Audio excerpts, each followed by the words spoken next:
આપણે ચરિત્ર ચાલે છે અગ્રદેવાચાર્યજીનું. એ અગ્રદેવાચાર્યના ચરિત્રમાં આપણે આગળ વધીએ તો રાજા માનસિંહજી અગ્રદેવાચાર્યને મળવા આવે છે. અને આપણે જોયું કે અગ્રદેવાચાર્ય એને મળતા નથી અને બહાર ઉકરડામાં બેસી જાય છે. એ પ્રસંગ જોયો તો અહીંયા લખે છે કે રાજા માનસિંહ કેમ મળવા આવ્યો? તો કે જેની અંદર તપ છે, ત્યાગ છે, વૈરાગ્ય છે, અનુરાગ છે, એવા ભક્તોના દર્શન કરવા તો ભગવાન આવે છે, તો રાજા કેમ ના આવે? ભગવાન ભાગવતના 4થા સ્કંદના 9મા અધ્યાયના પ્રથમ શ્લોકમાં લખેલું છે કે ધ્રુવના દર્શન કરવા માટે સાક્ષાત વિષ્ણુ ભગવાન આવ્યા. ધ્રુવના દર્શન કરવા માટે વિષ્ણુ ભગવાન મધુવનમાં પધારે છે.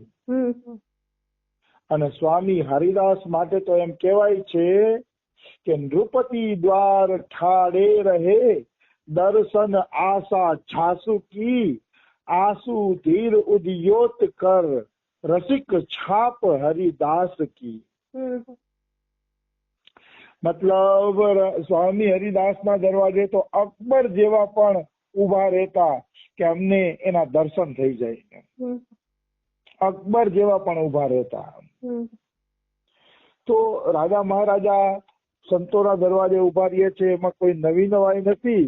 સ્વયં ભગવાન પણ ભક્તોના દર્શન કરવા આવે છે, જેવી રીતે ધ્રુવના દર્શન કરવા માટે વિષ્ણુ ભગવાન આવ્યા. ભક્તોની એટલી મહિમા છે ભાઈ, એમાં કોઈ ના ન પાડી શકે. આવી વસ્તુ છે. તો અહીંયા એક મલ્લુકદાસનું દ્રષ્ટાંત આપવામાં આવ્યું છે કે સંતોના દર્શન માટે રાજા મહારાજાઓ પણ તૈયાર હોય છે. એનું મલ્લુકદાસનું એક અહીંયા સરસ મજાનું દ્રષ્ટાંત આપવામાં આવ્યું છે. મલ્લુકદાસજી છે ને અલમસ્ત સંત હતા. અલમસ્ત એને કહેવાય કે જે ભગવાનમાં જ ડૂબેલો હોય અને સંસાર હારે એને કિંચિન માત્ર વ્યવહાર ન હોય, એને કહેવાય અલમસ્ત સંત. સંસારથી મતલબ જ ન હોય ને, ઈ એના મનના રાજા હોય. અલમસ્ત સંત છે ને, ઈ ભગવાન હારે આનંદ વિનોદ કરતા હોય અને પોતાના મનના રાજા હોય, એને કહેવાય અલમસ્ત સંત. એક વખત ગ્વારિયા બાબાએ કીધું કે હું તો રાજા બની ગયો છું. રાજા કે મારું ઘર તો જુઓ તમે બધા કે. અને હાચુકાત ત્યારે એને એક કુટિયા બનાવી હતી ને એ કુટિયામાં બધું રાચ રચીલું મૂકી રાખ્યું હતું. કેટલું બધું રાચ રચીલું એને ત્યાં અંદર ભેગું કરી રાખ્યું હતું આમને ગ્વારિયા બાબાએ. હાચુકા રાજા જેવા ઠાઠ હતા, પણ અલમસ્ત સંત. બીજા દિવસ એમ કે હું તો રાજા નથી, હું તો ગોવાળિયાનો સખો છું. કે મારા ઘરમાં જે હોય એ લઈ જાવ કે તમારું બધું. કે જે હોય એ લઈ જાવ કે બધું તમારું. અને હાચુકા એને બધું અર્પણ કરી દીધું. આવી અલમસ્ત જિંદગી હોય છે સંતોની. તો આ મલ્લુકદાસજી અલમસ્ત સંત હતા. એવામાં કોઈ પણ ગુનો નહોતો, તોય ઔરંગઝેબે મલ્લુકદાસને કેદખાનામાં નાખી દીધા. પેલાના મુસલમાનના રાજાઓ થોડોક સંતો હારે વિરોધ રાખતા એટલે એને કેદખાનામાં નાખી દીધા. તો એને ઔરંગઝેબે કેદખાનામાં નાખી દીધા ને, તો કારાગારમાં ગયા. તો કારાગારમાં જેલરે કીધું કે તમારે ચક્કી ચલાવવી પડશે, મતલબ ઘંટુલો હલાવવો પડશે. અહીંયા બધા લોટ દળે છે તો લોટ દળવાનું તમારે કામ કરવું પડશે. તો મલ્લુકદાસ કે ભાઈ હું તો અલમસ્ત સંત છું કે આ ચક્કી ચલાવવું ના અંતે ને એ બધું કે મને અનુકૂળ નથી આવતું. કે હું તો અલમસ્ત સંત છું, મસ્ત સંત છું. કે આ ચક્કી ચલાવવું ના અંતે ની મારા બસની વાત નથી, હું નહીં કરી શકું. કે તો કે ચક્કી ચલાવવી પડશે નહીતર અમે ચાબુકના ફટકા મારશી કે. અને અહીંયા કેટલાય કેદીઓ ચક્કી ચલાવતા હતા અને બિચારા થાકી જતા હતા અને નહોતા ચલાવતા ને તો ઓલા બધા એને ચાબુકના ફટકા મારતા હતા. ચાબુકના ફટકા. તો મલુકદાસ ને કે ચક્કી ચલાવો છો કે નહીં, નહીતર અમે તમને ચાબુકનો ફટકો મારીએ છીએ. ત્યારે મલુકદાસે કીધું ચાબુક મારી લ્યો બાકી ચક્કી નો હાલે. એમ કહી મલુકદાસ રામ નામ જપવા માંડ્યા. રામ નામ જપવા માંડ્યા ને તો મલુકદાસ ની ચક્કી અપને આપ હાલવા માંડી. તો ઓલા બધા કેદીઓ કે છે વાહ રે વાહ કેવો ચમત્કાર, આની ચક્કી તો એકલી હાલવા માંડી. તો ઓલા કેદીઓ પણ કે છે કે મલુકદાસજી અમને કઈક એવું કરી દો ને કે તો અમારે આ કામ ન કરવું પડે કે કરી દઈએ, એમાં શું મોટી વાત છે. અને તરત જ મલુકદાસે બધાને કીધું કે રામ રામ બોલો કે તમારી ચક્કી હાલવા માંડશે.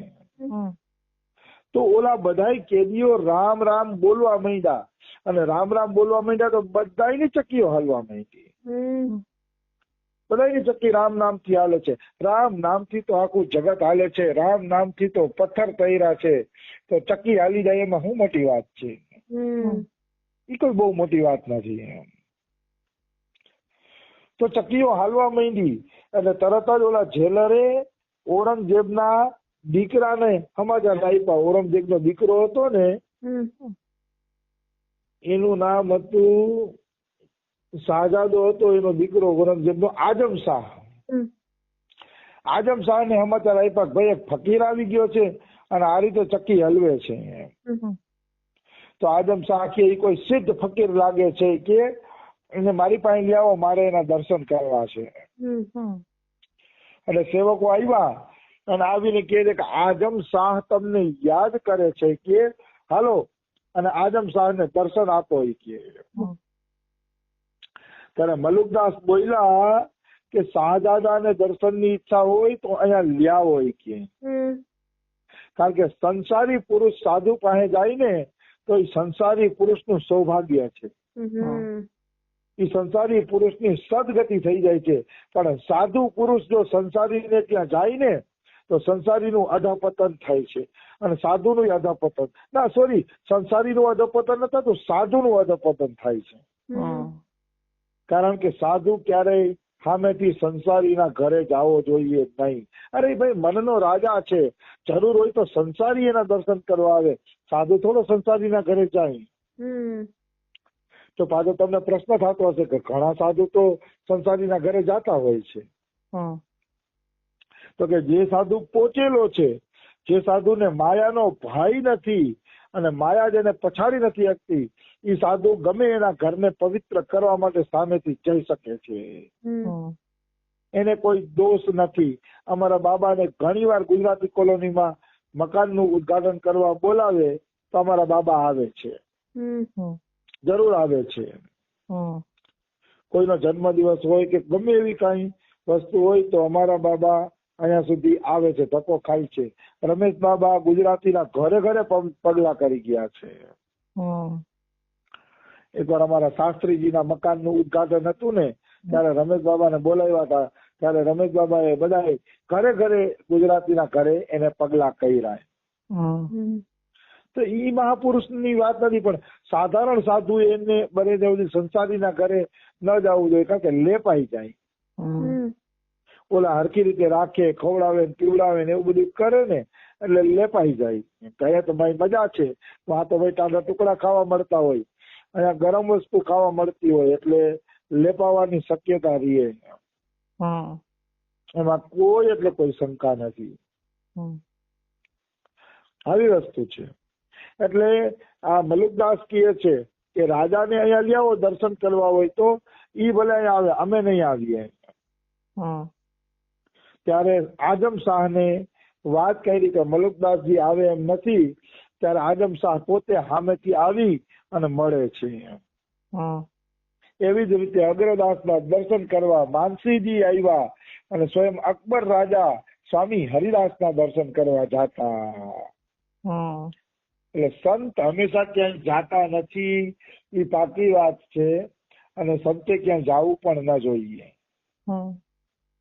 સંતની મર્યાદા છે કે બને ત્યાં સુધી એ ક્યાંય જાય જ નહીં. લૌકિક વ્યવહારમાં તો બિલકુલ ન જવા જોઈએ. અમારા બાબાને રમેશ બાબાને મેં હાવ લૌકિક વ્યવહારમાં જાતા જોયા નથી. અને રમેશ બાબા માટે તો એમ કહેવાય છે કે મુરલીકાના બેન ભાનુજાના લગ્ન હતા. અને ભાનુજાના લગ્ન એટલે માનો કે જાણે રમેશ બાબાના અંગત ભક્તોના જ લગ્ન ગણાય. કારણ કે આખું રાધારસ મંદિર રમેશ બાબાને સમર્પિત છે. તો એ ભાનુજાના લગ્ન હતા. તો આરાધના પૂરી કરી બાબાએ. 7 વાગે આરાધના પૂરી કરી અને બધી કન્યાઓ નાચીને જવા માંડી. ત્યારે કોકે કીધું બાબા તમે થોડીક વાર બેસો, 15 મિનિટ પછી આ જ હોલમાં ભાનુજાના ફેરા થવાના છે, તો આશીર્વાદ આપીને જાજો.